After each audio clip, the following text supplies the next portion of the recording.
A new study out of London, Ontario finds 1 in 4 high school students in this country are vaping. The joint research from Western University and Brescia University College found 26% of high school students had vaped in the previous month.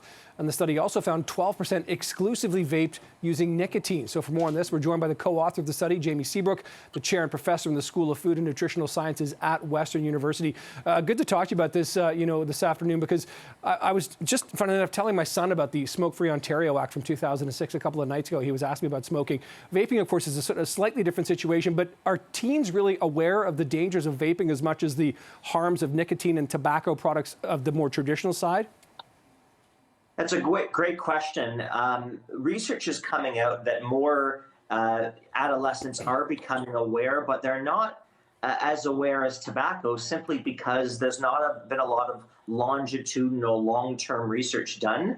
Most of the research has been very cross-sectional at a single point in time, but we know that things like acute toxicity to harmful chemicals and nicotine addiction and seizures and even things like pulmonary injury, acute pulmonary injury, are very much associated with adolescent vaping. Professor, does your study look into why the teenagers are vaping and smoking at this rate? Our study just looked across all of Canada, and basically we found that just over a quarter, 26%, had vaped in the past month. But the concerning thing is that most research only looks at vape use as a very unitary behavior, but we wanted to differentiate between those who vape nicotine versus those who vape nicotine-free products, and even those who use dual vaping. And essentially what we found was 12% had been vaping exclusively nicotine in the last 30 days, which is a concern because of the nicotine addiction. Absolutely. And so is there a gender breakdown to this as well? I mean, are boys or girls smoking more of one than the other? Yeah, we found that males were more likely than females to vape. That is both for nicotine vape use as well as nicotine-free vape use, and even for dual vape use. But the interesting thing is that when we differentiated grade 9 high school students across Canada from those in the higher grades, we found that students in grades 10 to 11 and higher were more likely to vape with nicotine than grade 9 students. But grade 9 students had a very high prevalence of dual vape use. That is, they were using both nicotine-free and nicotine vapes, which is concerning because that could lead to a potential trend where they go from nicotine-free to full nicotine in subsequent years and grades. Okay, so this may be the wrong way to ask this question, Professor, then, but is nicotine-free better, safer, in quotes?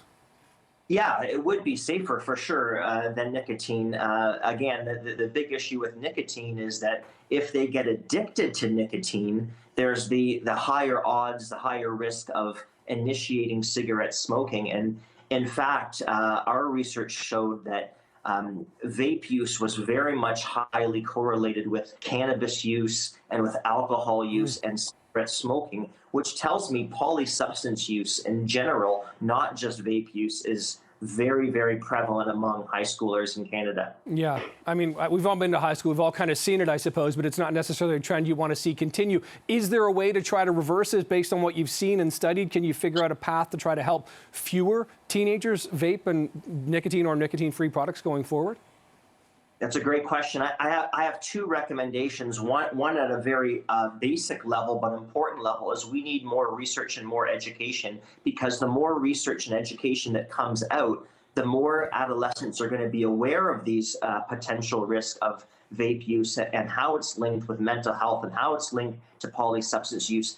And that education hopefully will prevent them from even initiating vape use in the first place. However, for those who already vape, I highly recommend policy interventions that target polysubstance use, given the strong association between vape use and alcohol and cannabis and cigarette smoking. Okay, well, we have a baseline now of a sort of situation out there when it comes to teenagers and vaping. Appreciate this afternoon. Jamie Seabrook, chair and professor in the School of Food and Nutritional Sciences at Western University. Thanks for the time.